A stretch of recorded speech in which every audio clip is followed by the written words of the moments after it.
మా తలలో ఉంచి మీకు స్తోత్రాలు తెలియచేసుకుంటూ, గడిచినటువంటి దినములన్నీ కూడా నాయన మా బలహీనతల్లో, అలాగే మా ప్రయాణాల్లో, మా పనుల్లో మీరు మాకు తోడుగా ఉన్నారు.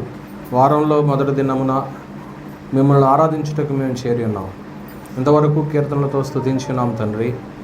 ఈ సమయమందు లేఖనంలో నుంచి కొన్ని సంగతులు వినుటకు సిద్ధపడుతూ ఉంటుండగా సమయోచితమైన జ్ఞానమును మీ దాసులను నింపి మీ పాత్రగా వాడుకొనమని, వినగల చెవులు, గ్రహింపగల మనస్సు నీ బిడ్డలకు దయచేయమని అడుగుతూ, సంగతులు గ్రంథ పరిధిలో మేము ఆలోచన చేసేటువంటి జ్ఞానం మాకు దయచేయమని, ఈ స్థలం చుట్టూ మీ కాపుదల ఉంచమని, ప్రతి ఒక్కరి హృదయాలు ఎరిగిన వారు కనుక ఎట్టి మనసుతో మేము ఎక్కడ చేరి ఉన్నామో వాటన్నిటినీ తండ్రి నీ వాక్యమును దయగల తండ్రి విని సరిచేసుకుని నిన్ను సంతోషపరుస్తూ నిత్య జీవానికి వారసులయ్యే భాగ్యాన్ని అనుగ్రహించమని మా ప్రభువైన యేసుక్రీస్తు వారి పుణ్యనామములో ప్రార్థించి వేడుకొనుచున్నాం పరమ తండ్రి. ఆమేన్. కూర్చోండి.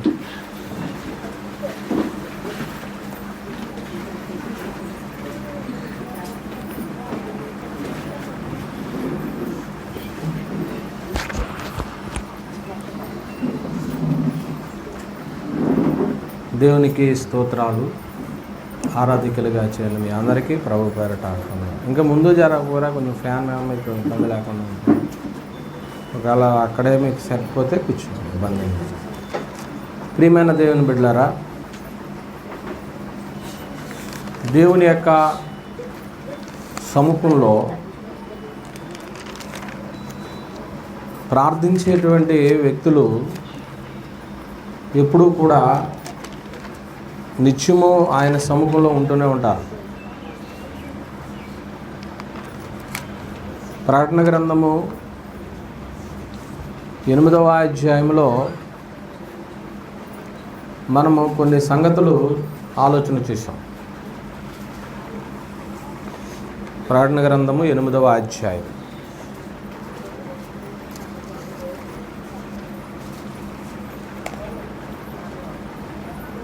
ప్రార్థనలు, పరిశుద్ధుల ప్రార్థనలు పైకి వెళుతుంటే ఆ ప్రార్థనలకు మరొకటి కూడా జత చేయబడుతున్నాయి, ధూపద్రవ్యాలని చెప్పారు. ఆ ధూపద్రవ్యాలు ఏమేమి అని కలిసి చెప్పుకున్నాం మనం? ఎవరికైనా గుర్తుందా? క్రీస్తు ప్రభు వారి యొక్క విజ్ఞాపన, పరిశుద్ధులు, పరిశుద్ధాత్మ మనపక్షంగా చేసేటువంటి విజ్ఞాపన, ఇతరులు క్రైస్తవులు మన కోసం చేసేటువంటి ప్రార్థన. ఇవి ప్రార్థనలో పరలోకానికి వెళుతున్నాయి. అంటే ప్రార్థనలో ప్లస్ రెండోది ఏం చెప్పుకున్నాం, విజ్ఞాపనలు. ఈ రెండు కలిపి వెళుతున్నప్పుడు దేవుడు ఏమిస్తున్నాడో జవాబిస్తున్నాడు. అదేనా? దానికి ముందు ఇంకోటి చూసాం. 8వ అధ్యాయము 1వ వచనంలో ఆయన 7వ ముద్రను విప్పినప్పుడు, ప్రకటన గ్రంథము 8వ అధ్యాయము 1వ వచనంలో ఆయన 7వ ముద్రను విప్పినప్పుడు పరలోకమందు ఇంచుమించు ప్రార్థనలు వెళుతున్నప్పుడు పరలోకమంతా ఎలా ఉండిపోయిందట? నిశ్శబ్దంగా ఉంది. ఎందుకు నిశ్శబ్దంగా ఉన్నదనేటువంటి విషయం అది మనకైతే తెలియదు. కానీ అంటే పరిశుద్ధుల యొక్క ప్రార్థనలకు అంత విలువ ఉందా అని అనిపిస్తూ ఉంటుంది. పరిశుద్ధుల ప్రార్థనలు చాలా గొప్పవి. ఏమండి? 4వ వచనంలో అన్నాడు, అప్పుడు ఆ ధూపద్రవ్యముల పొగ పరిశుద్ధుల ప్రార్థనలతో కలిసి దూత చేతుల నుండి పైకి లేచి దేవుని సన్నిధికి చేరి ఆ ధూపార్తను తీసుకుని బలిపీఠం పైన నిప్పులతో దాన్ని నింపి భూమి మీద పడవేసింది. అప్పుడు ఇదే సంగతిని లేక 6వ వచనం, అంతటా 7 బూరలు పట్టుకొని ఉన్న ఆ 7 దూతలు ఊదుటకు సిద్ధపడి. దూతలు అనేటప్పటికి, బూరలు అనేటప్పటికి ఏం చెప్పుకున్నాం? హెచ్చరిక, ఒక అనౌన్స్మెంట్. అలర్ట్ అవ్వండి, ఏదో జరుగుతుంది, ఏదో వస్తుంది అని చెప్పటానికి బోర ఊదుతూ ఉంటారు. పూర్వం ఈ మైక్ సెట్లు లేనప్పుడు కూడా ఏం చేసేవారు? బోరలే, బాకానాదం ఊడేవారు. పెద్ద యుద్ధానికి వెళ్ళేటప్పుడు కూడా ఊడేవారు. అంటే దీన్ని బట్టి మనకి ఏం అర్థమవుతుందంటే, పరిశుద్ధులు ప్రార్థనలో పైకి వెళుతున్నాయి, తీర్పులు కిందకు వస్తాయి.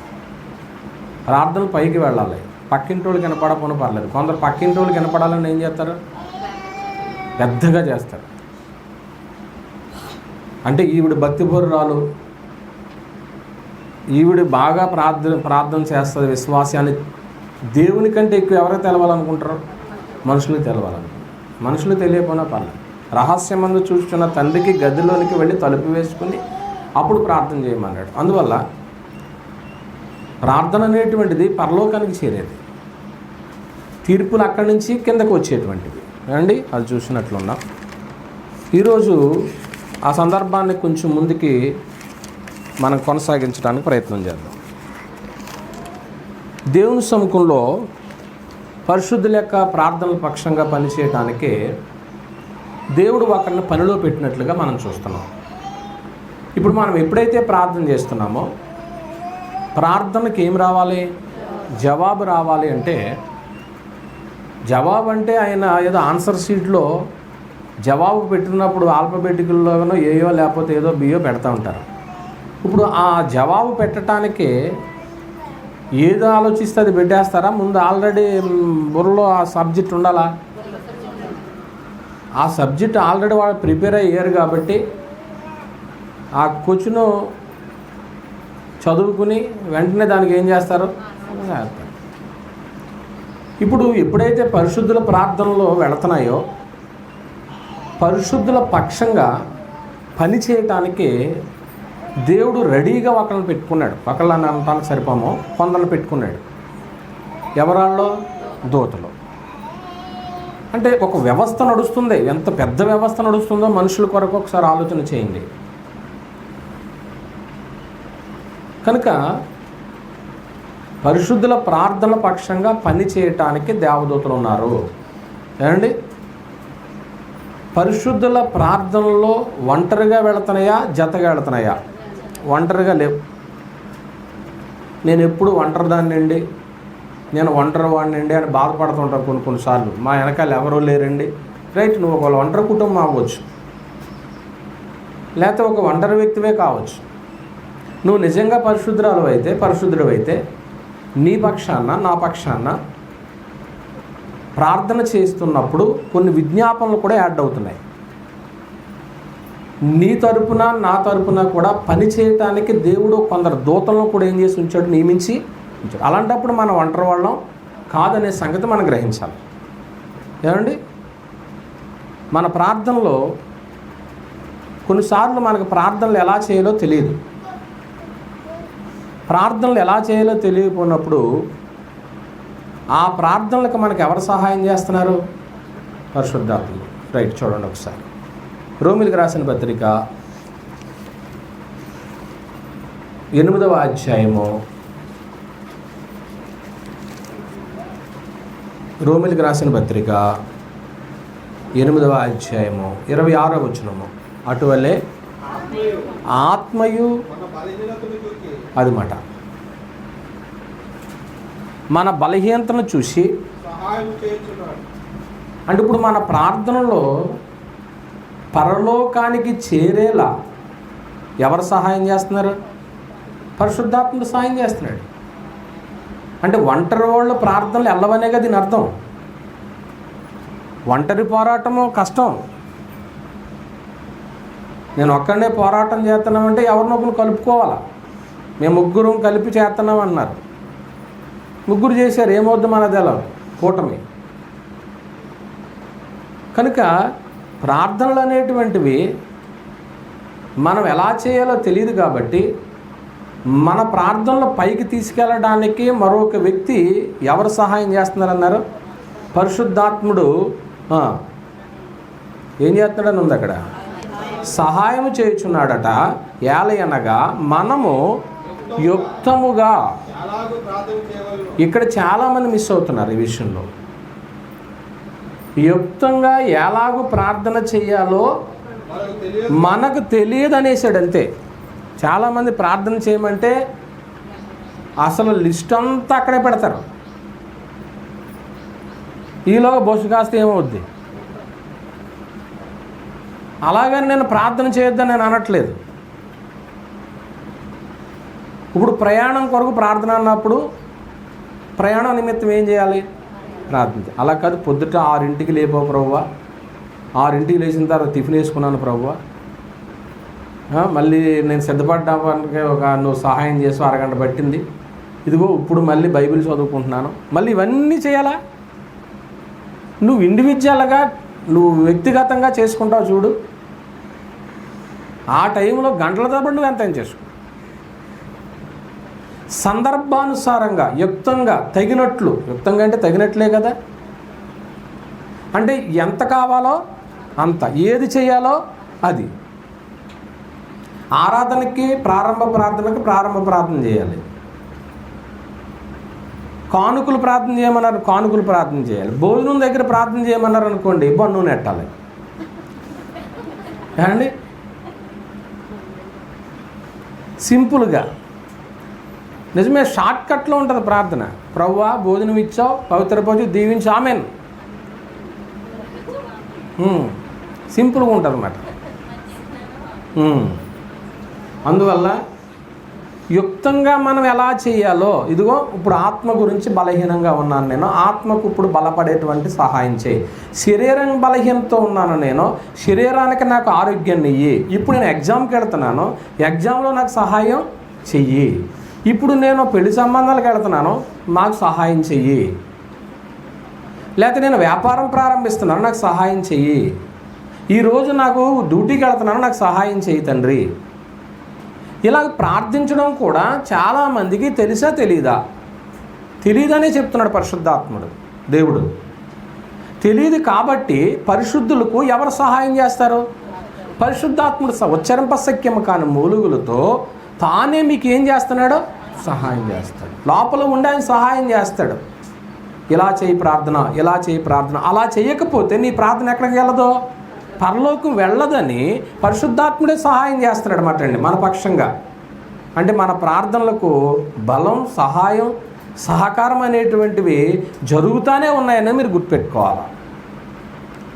నీ ప్రార్థనకు శక్తి ఉంది, నీ ప్రార్థనకు సహాయం ఉంది, నీ ప్రార్థనకు సహకారం ఉంది. ముందు తీసుకొచ్చామా ఉండలేదు, ఫ్యాన్ కాడ కూర్చోబెట్టి, ఇగో ఇక్కడ వేసుకో కుర్చీ, పిన్ని దగ్గర వేసుకో. ఓకే. అందువల్ల మన ప్రార్థనలో ఒంటరిగా లేవు, సహాయం చేస్తున్నాడు. మన ప్రార్థనకు బలం చేకూర్చబడుతుంది, మన ప్రార్థనలకు సహకారం చేకూర్చబడుతుంది, మన ప్రార్థనలకు సహాయం కూడా వస్తుంది. ఓకే. 8వ అధ్యాయం ప్రకటన గ్రంథం.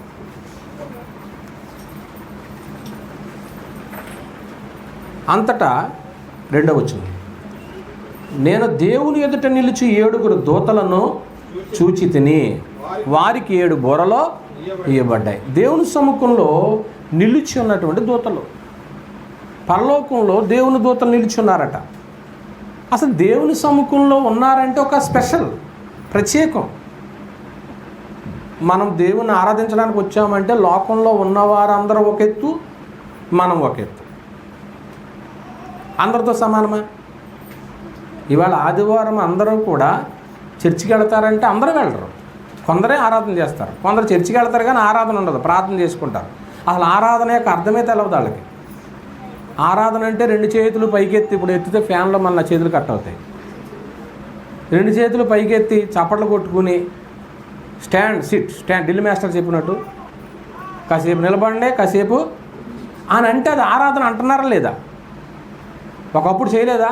చాలామంది చేశారు. అసలు ఆరాధన అనేటువంటిది మీరు పాత నిబంధనలు ఇంటికి వెళ్ళిన తర్వాత చదువుకోండి. అసలు ఆరాధన క్రమం అనేటువంటిది అంతా జరిగిపోయిన తర్వాత ఆరాధన అనేటువంటి దాన్ని ఎలా ముగించడం మీకు తెలుస్తుంది. పాత నిబంధన ఆరాధనా క్రమం ఒకలాగా ఉంటుంది, క్రొత్త నిబంధన ఆరాధనా క్రమం ఒకలాగా ఉంటుంది. ఏ నిబంధన కింద ఉన్నావో, ఏ చట్టం కింద ఉన్నామో ఆ చట్ట ప్రకారంగా మనం చేయటానికి మన లోపల ఉన్నటువంటి పరిశుద్ధాత్ముడే మనకు సహాయం చేస్తాడు. 7 దూతలు వారికి ఏమి ఇవ్వబడ్డాయి అన్నాడు.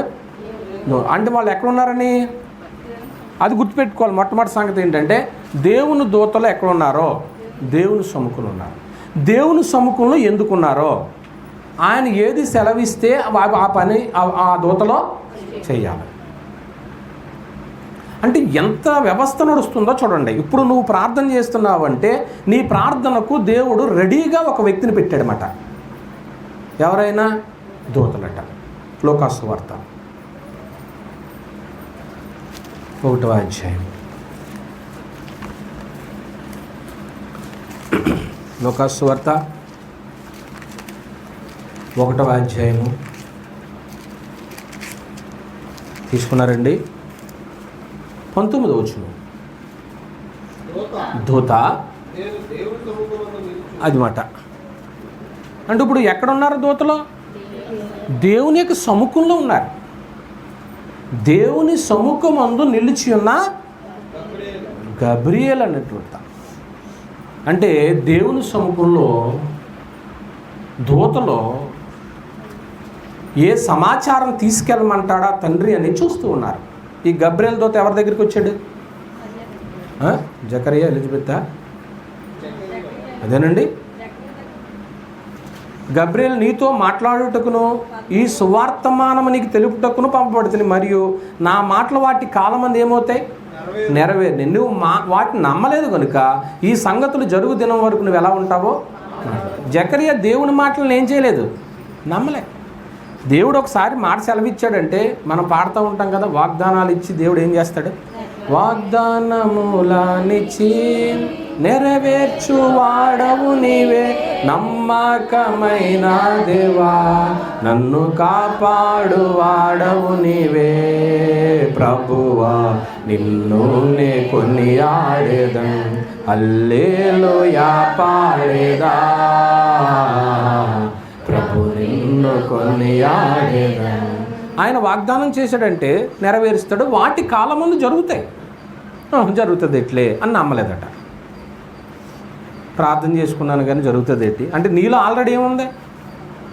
అపనమ్మకం ఉంది. దేవుడు చేయలేడనేటువంటి ఎక్కడో అవిశ్వాసం ఉన్నట్టు. జకరియా దేవుని సన్నిధికి వస్తున్నాడు, యాజకత్వం చేస్తున్నాడు, కానీ మాటలను ఏం చేయలేదు, నమ్మలేదు. నమ్మకపోబట్టి అది నెరవేరు వరకు కూడా నువ్వు ఎలా ఉంటావు? మోగబడవైపోతావు. సరే, సందర్భం నేను దాటేయట్లేదు కానీ దూత గాబ్రియల్ దూత దేవుని సముఖంలో ఉన్నాడో, పరిశుద్ధులు ప్రార్థనలు వెళ్ళినప్పుడు దేవుని సముఖంలో ఎవరు ఉంటారట? దేవుని దూతలు ఉంటారంటే అండి. ఒక ప్రత్యేకమైనటువంటి సందర్భం కోసం వాళ్ళు ఉంటారు. ఇంకెవరైనా ఉంటారా దేవుని దూతలో? 1వ అధ్యాయము 26లో కూడా ఇతనే వచ్చాడా? ఇతను ఎవరి దగ్గరికి వచ్చాడు? మరి దగ్గరికి వచ్చాడు. అంతేనా? మరి దగ్గర తెచ్చిన వర్తమానం ఏంటి? ఆమెకు కూడా కుమారుడు జన్మిస్తాడండి. ఈ దూతలు ఎక్కడి నుంచి వస్తున్నారనే సందర్భం మీకు అర్థమవుతుంది. దేవుని సముఖం నుంచి వచ్చారు. ఈ గబ్రియల్ దూత అక్కడైనా ఇంకెవరైనా ఉన్నారా? ఈ గబ్రియల్ దూత ఒక్కరైనా ఇంకెవరైనా ఉన్నారా అంటే 12వ అధ్యాయము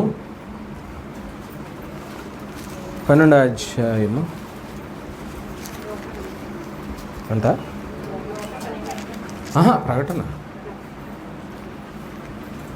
మీరు లోకాలో ఉన్నారా?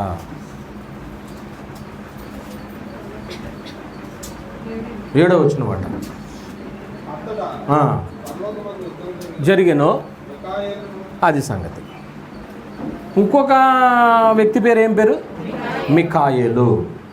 ముందు ఎవరిని చూశారు? గబ్రియల్. రెండవది మిఖాయేలు. ఈయన కూడా పరలోకంలోనే ఉండి దేవుని తరపున పనిచేసేటువంటి వారు. ఏమండి? అంటే ఒక ప్రత్యేకమైనటువంటి సందేశాన్ని తీసుకురావడానికి ఎవరో పంపబడతారో? గబ్రియల్. రైట్. దేవుని తరపున యుద్ధాలు చేయడానికి ఎవరో? క్లారిటీ వచ్చింది. అమ్మ మరి నా మీదకి వాళ్ళు గొడవకు వస్తున్నారంటే నువ్వు దెబ్బలాడకి సరిపోవు, కానీ ఆవిడైతే సరిపోద్ది, మీ తోటికోళ్ళు గారు లేకపోతే మీ అన్నయ్య గారు సరిపోతారు, మీ అక్కయ్య గారు సరిపోతారు, ఆవిడనైతే పంపించండి అన్నారు అనుకో, దాని అర్థం ఏంటి? నా మాట అర్థం అవ్వదు అనుకోండి మీకు. పోట్లాటకే నువ్వు సరిపోవు. ఇప్పుడు దేవుని తరపున యుద్ధాలు చేయటానికి ఎవరున్నారో? మికాయేలు ఉన్నారు. సందేశాన్ని తీసుకురావడానికి ఎవరు? ఇప్పుడు మనకు కూడా కొన్ని కేటగిరీలు ఉంటాయి చూసారా. అందరు ఇక్కడ ఉన్న వాళ్ళు అందరూ కూడా ఒక్కొక్క పని చేయగల సామర్థ్యం ఉన్నటువంటి వారు. అలాగే దూతల్లో కూడా కొందరు కేటగిరీలు ఉన్నారు. అయితే మరొక దూతను కూడా మనం చదువుతాం. ఎక్కడుంటారు? తెస్సలోనికి రాసిన మొదటి పత్రిక 4వ అధ్యాయము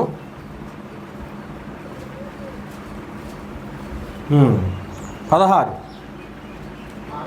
ఆర్భాటముతోనూ అది సంగతి మాట. ఈ దూత ఎవరో? ప్రధాన దూత. ప్రధాన దూత అంట. ప్రభు వచ్చే సమయానికి ఆయన వస్తాడో అని చెప్పేటువంటి సమాచారం ఎవరి ముందు చెప్తారు? ప్రధాన దూత. ప్రధానంగా మనకు ఒకరిని పెట్టుకుంటాం, వాళ్ళ ద్వారానే అన్ని కార్యక్రమాలు జరిగించాలనుకుంటాం. దేవుడు కూడా యేసుక్రీస్తు ప్రభు వారిని పంపించేటప్పుడు మొట్టమొదట ఎవరు బోరవుతారు? సమాచారం ఎవరు అందిస్తారు మనకే? ప్రధాన దూత. యుద్ధాలు చేసే దూత ఎవరు?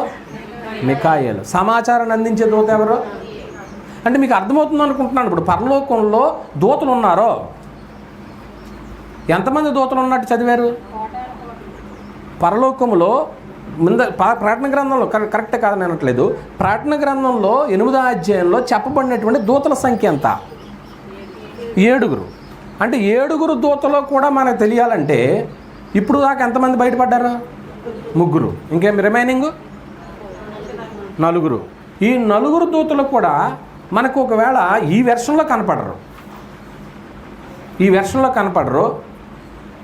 అంటే ప్రకటన గ్రంథం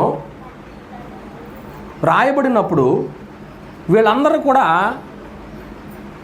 పరిశుద్ధాత్మ దేవుడు రాయించాడు వీళ్ళ పేర్లు. అయితే మనకి ఈ గ్రంథంలో కనపడవు. ఏమండి? గాబ్రియల్ చెప్పాను, రెండోది మికాయేలు చెప్పాను. రాసుకున్న వాళ్ళు ఎవరంటే రఫాయేలు, RAPHAEL, అరియేలు, URIEL, URIEL, ఆలో మొదటి ఆ. రాకేలు, RAQUEL, సరియేలు, SARIEL. ఎంతమంది వచ్చారు?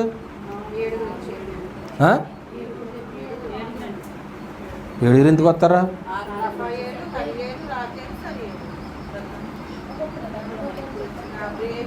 రఫాయేల్ చెప్పాను, అరియేల్ చెప్పాను, రాకేల్ చెప్పాను, సరియేల్ చెప్పాను. ఎంతమంది వచ్చారు?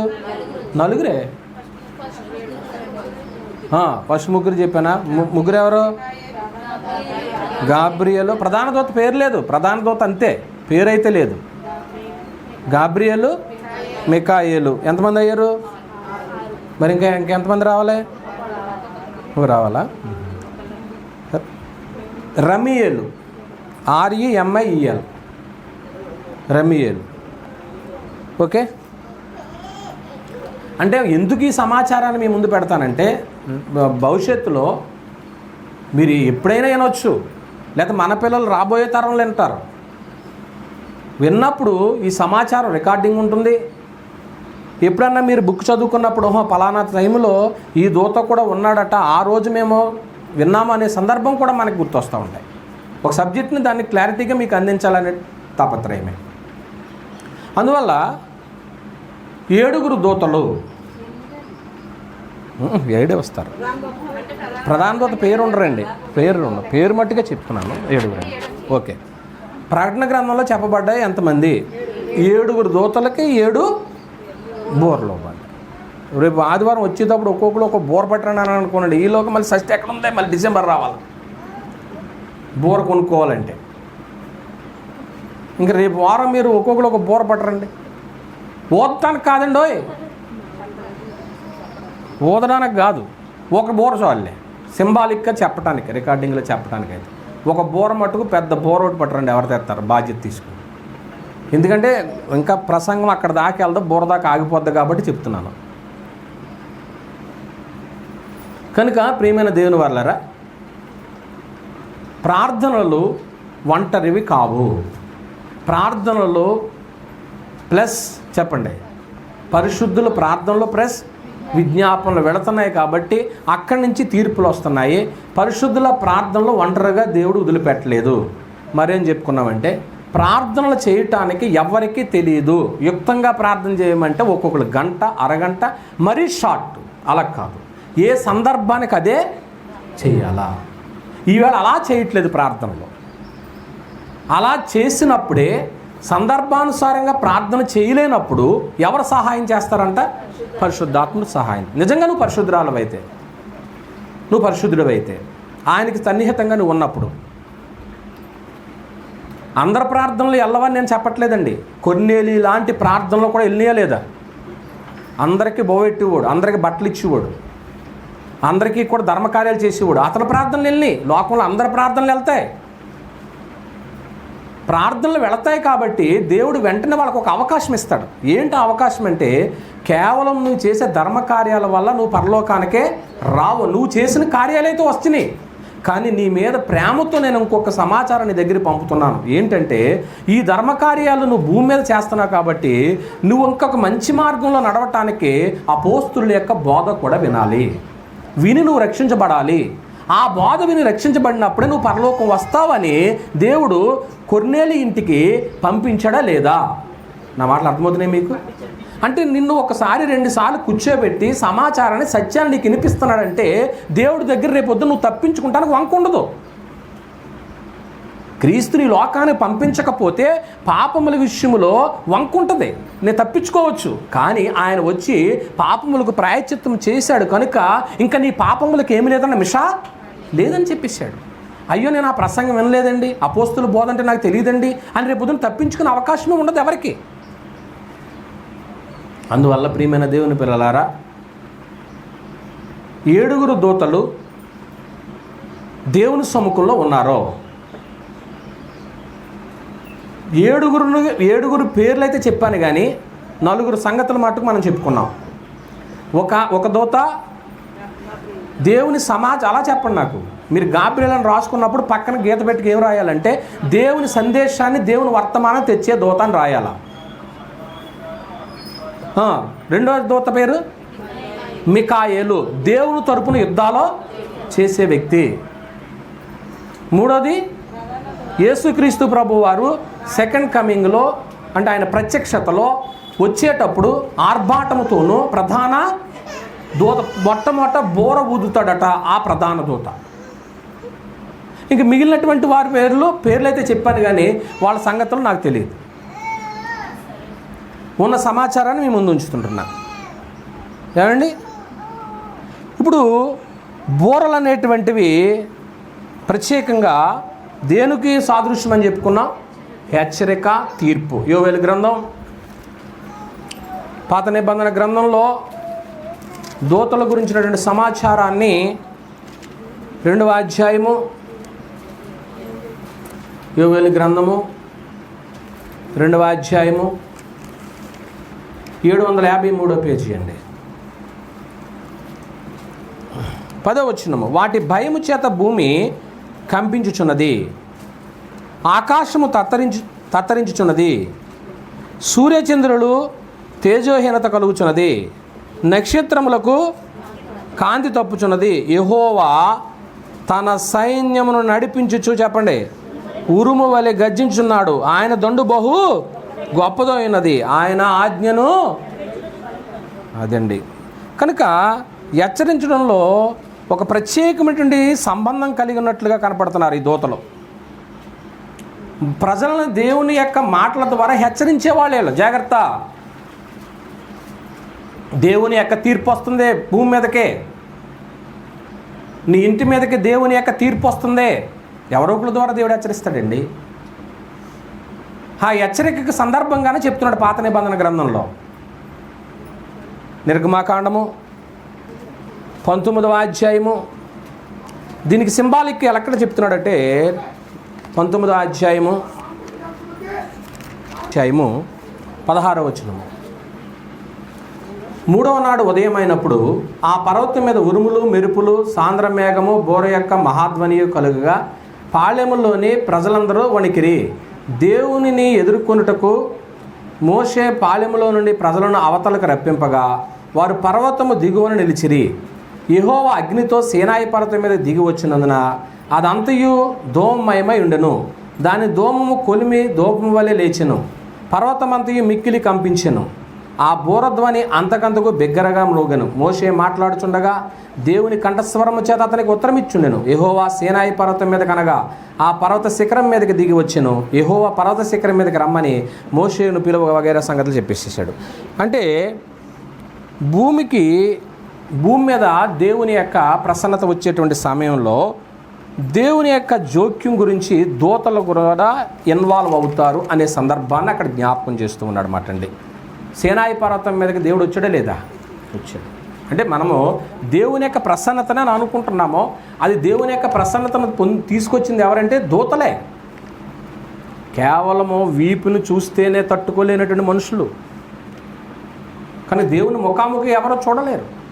దేవుని యొక్క ప్రసన్నత పాత నిబంధనలో ఈ పద్ధతిని గురించి ఒకసారి మనం ప్రకటన గ్రంథం 8వ అధ్యాయము ఒకసారి చూసి అప్పుడు అక్కడికి వెళ్తాం. 8వ అధ్యాయము 4. అప్పుడు ఆ ధూపద్రవ్యంలో పొగ పరిశుద్ధుల ప్రార్థనతో కలిసి దూత చేతి నుండి పైకి లేచి దేవుని సన్నిధిని చేరెను. ఆ దూత ధూపార్తిని తీసుకుని బలిపీఠం పైన నిప్పులతో దాన్ని నింపి భూమి మీద పడవేయగా ఉరుములు, ధ్వనులు, మెరుపులు, భూకంపం. ఈ సందర్భం మనకి ఎక్కడ కనపడద్దే?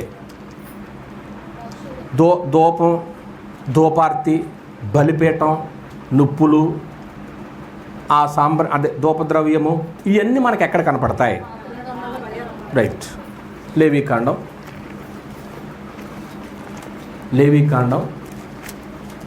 16వ అధ్యాయం. లేవీకాండము 16వ అధ్యాయము. మరి రాసుకునే వాళ్ళు 1 నుంచి 21 వరకు రాసేసుకోండి.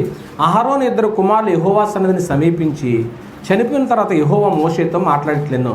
నేను కరుణాపీఠము మీద మేఘములో కనబడుతును కనుక నీ సహోదరుడైన అహరోను చావుకున్నట్లు అమ్మా అతడు మందస్సం మీద కరుణాపేట మీద అడ్డతెర లోపలికి వెళ్ళినప్పుడు రాకూడదని అతనితో చెప్పాను. మీరు అది ఇంటికి వెళ్ళిన తర్వాత ఈ సందర్భాలన్నీ చదువుకోండి. ఇక్కడ సందర్భం ఏంటంటే పరిశుద్ధ స్థలము, అతి పరిశుద్ధ స్థలం అని 2 సంగతులు ఉండి తెలుసా మీకు పాత నిబంధనలో? పరిశుద్ధ స్థలము, అతి పరిశుద్ధ స్థలం. వీటిని వేరు చేయడానికి మధ్యలో ఏముండేది? తెర ఉండేది. ఆ తెర ఉంటుంది. ఆ తెర లోపల ఏముంటుంది? సువర్ణ బలిపీఠం ఉంటుంది. సువర్ణ అంటే బంగారం యొక్క బలిపీఠం ఉంటుంది అన్నమాట అండి. బంగారం యొక్క బలిపీఠం ఉంటుంది. ఇక్కడ ఉదయము సాయంత్రం కూడా ఏం చేస్తారు? సువర్ణ ధూపార్తిని పట్టుకుని బయట ఎత్తడి బలిపీఠం ఉంటుంది. లోపలేమో బంగారు బలిపీఠం ఉంటుంది, బయట ఏ బలిపీఠం ఉంటుంది? ఎత్తడి బలిపీఠం. ఆ ఎత్తడి బలిపీఠం మీద ఎప్పుడూ కూడా నిప్పులు ఉంటాయి. కట్టెలు కాలుతూ ఉంటాయి, నిప్పులు ఉంటాయి. ఈ నిప్పులు తీసుకుని సముఖపు రొట్టెల బల్ల అని ఉంటుంది లోపల. ఈ సముఖపు రొట్టెల బల్ల మీద ఈ సాంబ్రాణి పొగ అంటే ధూపం అంట, అది ఏమనాలి, అదే ఆ ద్రవ్యం, ధూపద్రవ్యం. ఆ ద్రవ్యాన్ని తీసుకుని ఈ ధూపార్తిని వేస్తే ఆ ధూపం వస్తూ ఉంటుంది. ఇది పొద్దున్న సాయంత్రం కూడా చేయవలసినటువంటి పని. పొద్దున్న సాయంత్రం చేయవలసినటువంటి పని. ఇది పాత నిబంధనలో జరిగేటువంటి కార్యక్రమం. ఇప్పుడు ప్రార్థనలో ప్లస్ ఏవి కలిసి అని చెప్పుకుంటున్నాం మనం? విజ్ఞాపనలు.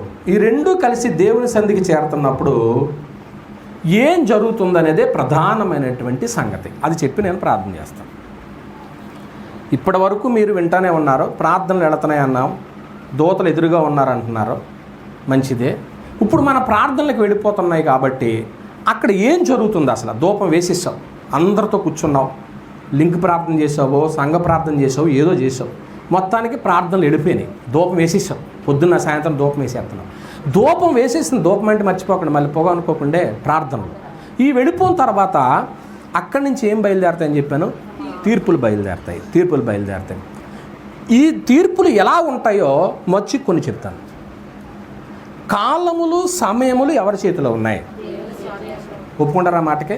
1:3 ప్రకారంగా, అపోస్తలుల కార్యాల ప్రకారంగా కాలములు సమయములు దేవుని స్వాధీనంలో ఉన్నాయి. అంటే ఇప్పుడు నువ్వు ప్రార్థన చేసినప్పుడు, నేను ప్రార్థన చేసినప్పుడు, అలాగనే కంటే పరిశుద్ధులు ప్రార్థన చేసినప్పుడు కాల గమనాన్ని ఏమైనా ఈ ప్రార్థనలు మారుస్తాయా? నా పాయింట్ అర్థమవుతుందో లేదో మీకు? ప్రార్థనలో పైకి వెళ్ళిపోతున్నప్పుడు ఒక టైం ఒకటి నిర్ణయించేసావు, ఆ టైం కనుక్కున్నాను కానీ టైంకి జరగలేదని ఎన్నోసార్లు నువ్వు బాధపడే రోజులు కూడా ఉండొచ్చు. కాల గమనాన్ని ఈ ప్రార్థనలు ఏమన్నా మారుస్తాయా? ఆల్రెడీ ఒకసారి నువ్వు ఫిక్స్ అయిపోయావు, ఫిక్స్ అయిన పౌరుని ప్రకారంగానే ప్రార్థనలు వెళుతున్నాయే. ఇప్పుడు అలాగే అనుకున్న యాజ్ ఇట్ ఈజ్గా జరుగుతాయా, ఏమైనా మార్చబడతాయా?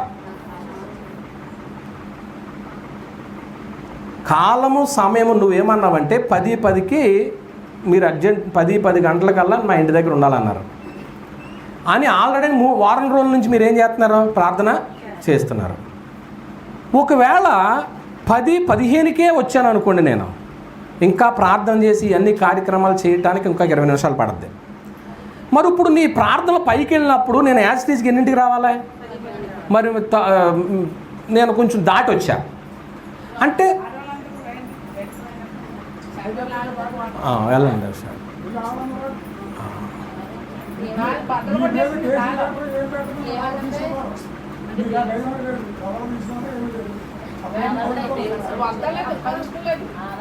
ఒక్క 10 నిమిషాలు ఆగండి, వెళ్ళిపోదాం.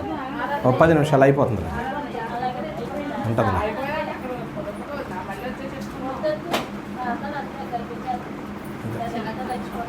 ఉన్నామండి, మనం వచ్చే వరకు ఉంటుందేమో ఒకవేళ. అంటే సరే, ఇందులో ఎందుకు చెప్పడం, అయిపోతుంది. కాలగమనాన్ని మారుస్తుందా ప్రార్థన అనేది ప్రశ్నార్థకంగా కనపడుతుంది. అంతేనా? రైట్. విషయం అయితే మీకు మనసుకు వచ్చిందా? మీరు ఒక విషయాన్ని ఫిక్స్ అయ్యారా? కొందరు ఏమన్నారంటే మార్చబడదు. ఓకే, మత్తయి సువార్త 24వ అధ్యాయము. మత్తయి సువార్త 24వ అధ్యాయము 20వ అధ్యాయము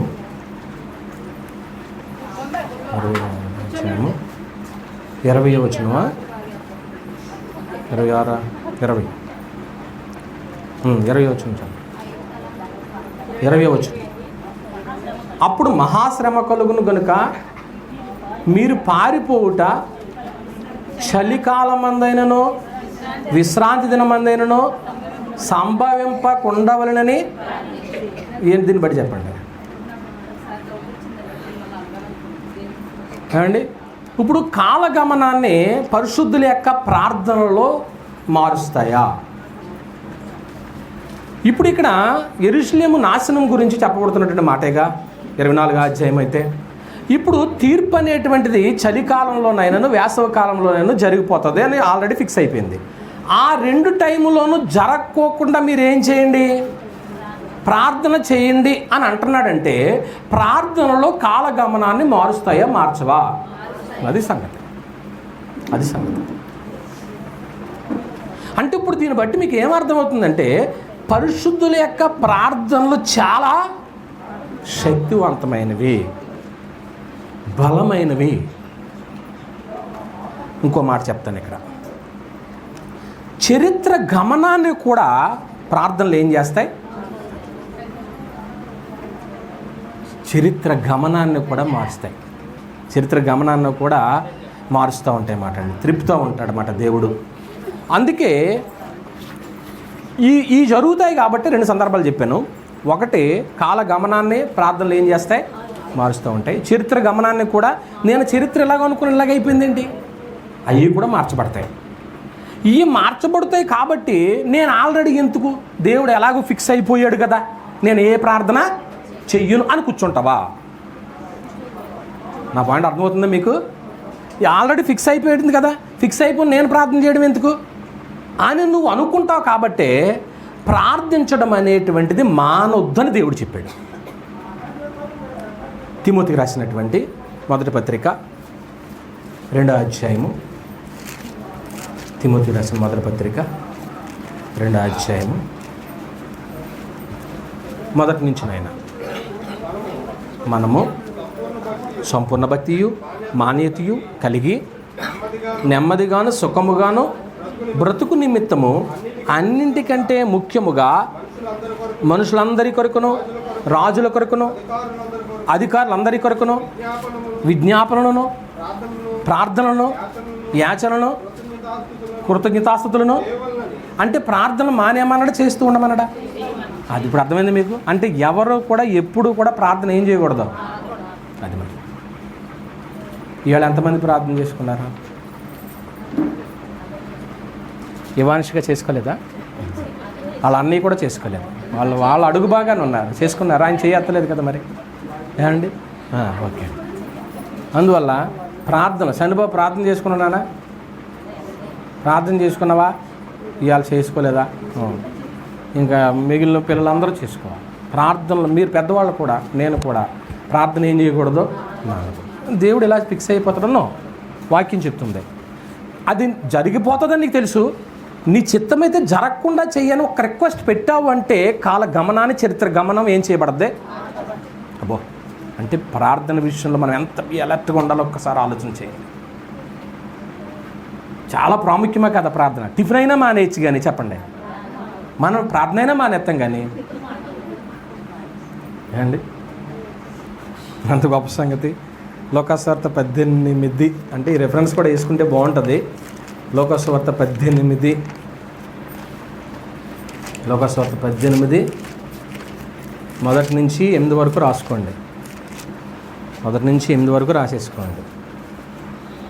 వారి విశ్వక నిత్యం ఏం చేయాలన్నాడు కనుక సంగతి వచ్చింది కాబట్టి నేను వెళ్ళిపోతున్నాను. ఈ విషయంలో పరిశుద్ధుల యొక్క ప్రార్థనల పక్షంగా దేవుడు సహాయం చేస్తున్నాడు. ఇప్పుడు దీని అంతటికీ కూడా ముగింపుకి వస్తూ నేను ఒక మాటలో చెప్పాలనుకుంటున్నాను. ఏంటంటే, ప్రార్థన చేస్తున్నప్పుడు కాల గమనాన్నే మార్చేసిన నువ్వు, ప్రార్థన చేస్తున్న నువ్వు చరిత్ర గమనాన్ని మార్చేసిన నువ్వు, నీ ప్రార్థనలో లోకాన్ని ఏలుతున్నాయా లేదా అనే కదా అని అర్థం.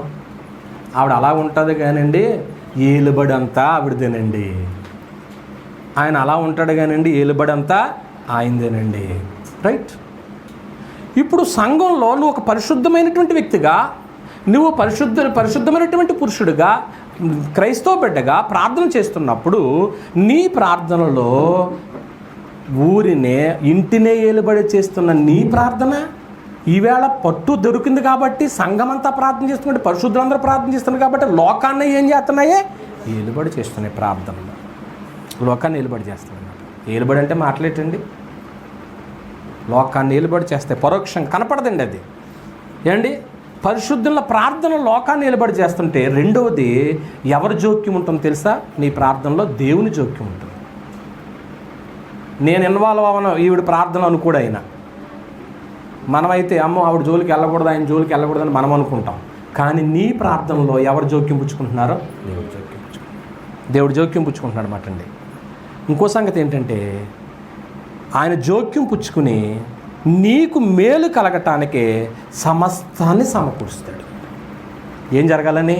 మేలు జరగాలి. అదేండి ఆయన గొప్పతనం. నిజంగా దేవుని మనసు అర్థమైతే ఆనందంగా ఉంటామండి. దేవుని మనసు అర్థం కాక ఇంకా మనకే ఆయన మనసు అర్థం అవ్వాలంటే ఎక్కడ అర్థమవుద్ది? ఆయన మనసు ఒక గంట వాక్యం చేస్తే అర్థమవుద్దా? అర్థమవుతాం. ఇదిగోండి, ఈ గ్రంథం అంతా గాడ్స్ మైండ్ అంటారు. దీన్ని గాడ్స్ మైండ్, దేవుని ఉద్దేశం. ఆయన ఉద్దేశాన్ని చదువుతూ ఉంటే అసలు మీరు ప్రసంగం విన్న తర్వాత మీ మనసు ఎలాగ ఉంటుందో ఒక మాట చెప్పండి.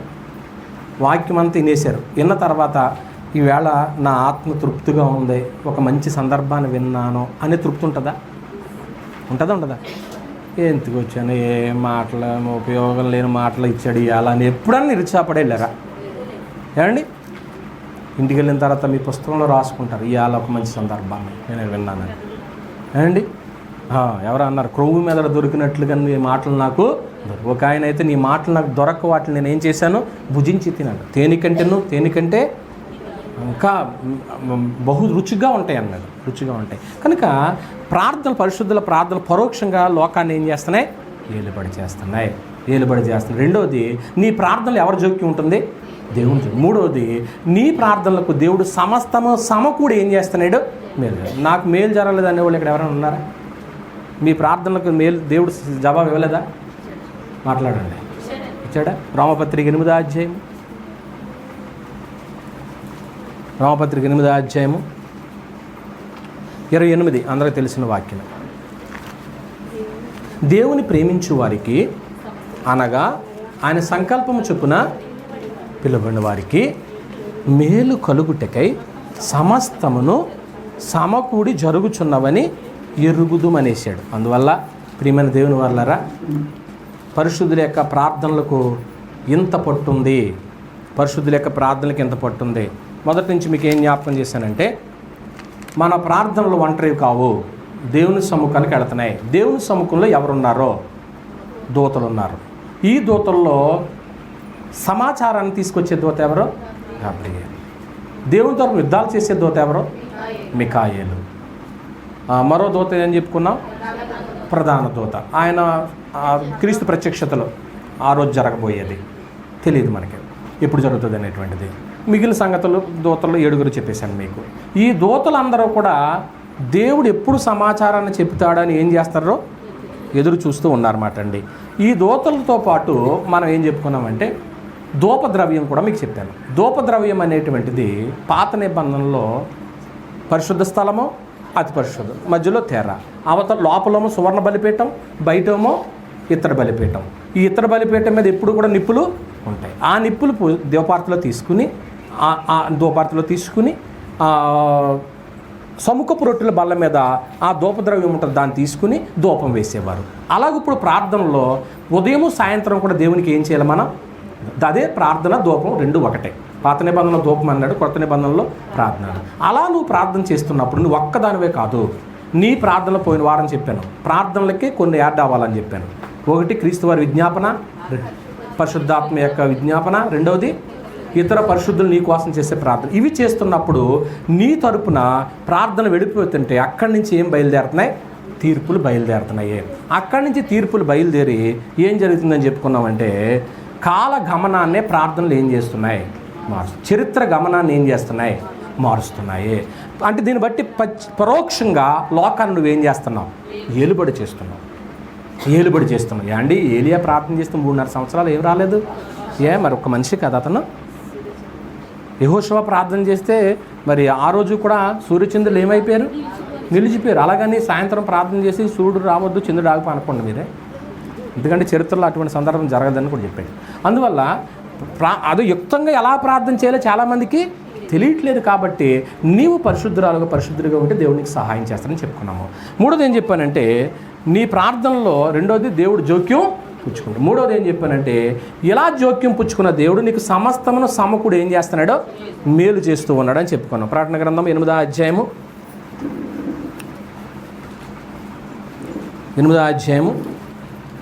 6వ వచనం. అంతటి 7 బూరలు పట్టుకుని ఉన్న ఆ 7 దూతలు, అదే అండి. కనుక బూరలు ఏమండి, ఈ బూర ధ్వని తీర్పు చెప్పడానికి హెచ్చరిక చేస్తుందని అర్థం. అంటే ఎవరైతే మారు మనసు పొందలేదో వారికి దేవుని పిలుపు వచ్చిందని అర్థం. మారు మనసు పొందిన వారికి దేవుని యొక్క పిలుపు. అంటే ఇప్పుడు వాక్యం వింటున్నామంటే కొన్ని సంగతులు మనం ఏం పొందాలి, మారు మనసు. ఇప్పుడు నిజంగా ప్రార్థన చేసుకున్న వాళ్ళు ఈ ప్రసంగం విన్న తర్వాత ఏం చేస్తారు, మారు మనసు పొందుతారు. అయ్యో నేను ప్రార్థన చేసుకోలేదంటే చేసుకోవాలట. రైట్, నేను ప్రార్థన నా ఒక్కర ప్రార్థనే కాదు, నా ఇంట్లో నా భార్య ఉంటే ఇద్దరం కలిసి చేస్తాం, నా పిల్లలు ఉంటే కలిసి చేసుకోవాలి, సంఘం ఉంటే సంఘంతో కలిసి చేసుకోవాలి. అలా ప్రార్థన చేసుకున్నప్పుడు లోకాన్ని ఏం చేస్తే ఆ ప్రార్థనలు ఏలుబడి చేస్తాయన్నమాట అండి. అలా ప్రార్థన చేస్తున్నప్పుడు అక్కడ నుంచి ఏమంటున్నాడో చూడండి, 7 బోరలు పట్టుకొని ఉన్న ఈ ఊదుటకు సిద్ధం. ఆ 7 దూతలో ఊది ఏం సమాచారం తెచ్చారనేది, వాళ్ళ బోర ఊదడం, ఆ బోరలో వచ్చిన సమాచారం ఏంటో వచ్చే వారం చూద్దాం. అంటే అయితే ఒక్కొక్క వారం ఒక్కొక్క బోర దూత బోర ఊదింది ఒక్కొక్క వారం అవుతుంది. లేదంటే కనుక 2-3 వారాలు అవ్వచ్చు. సరే, సందర్భం ఏదైనా ఒక వారం కంప్లీట్ చేస్తే చేస్తాను, లేదంటే అంటే కొంచెం ఇబ్బంది పడుతున్నాం కదా, అందువల్ల ఎక్కువ సంగతులు మీ మనసులో పెట్టినా కానీ ఇబ్బంది పడతారనేటువంటి విషయము.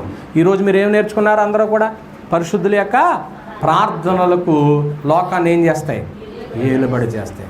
నీ ప్రార్థనలు అరగంట సేపు పరలోకం ఏమైపోయింది? నిశ్శబ్దం. ఎందుకు నిశ్శబ్దం అయిందో నాకు తెలియదు. నిజంగా నీ ప్రార్థన అంత పట్టుందా? నీ ప్రార్థన లోకాన్ని నిలబడి చేస్తున్నాయి? నీ ప్రార్థన కాలగమనాన్ని మారుస్తున్నాయా? నీ ప్రార్థనలో కాల చరిత్రనే మారుస్తున్నాయా? మార్చే శక్తి ప్రార్థనలో ఉంది. ప్రార్థనలో మానొద్దు. ఈరోజు ప్రసంగం ఏంటంటే ప్రార్థనలో మానొద్దు. మాంతారా? విసుగక నిత్యము ప్రార్థన చేయండి. ప్రార్థన మట్టుకు మానొద్దు. ప్రార్థించడం మానొద్దు అని రాసుకోండి. ప్రార్థన మానొద్దు, ప్రార్థన మానొద్దు. కళ్ళు మూసుకోండి. మమ్మల్ని మిగిలిగా ప్రేమించిన మా పరలోకపు తండ్రి, పరిశుద్ధ దినము నాడు ప్రార్థనలు మానక మేము చేయాలని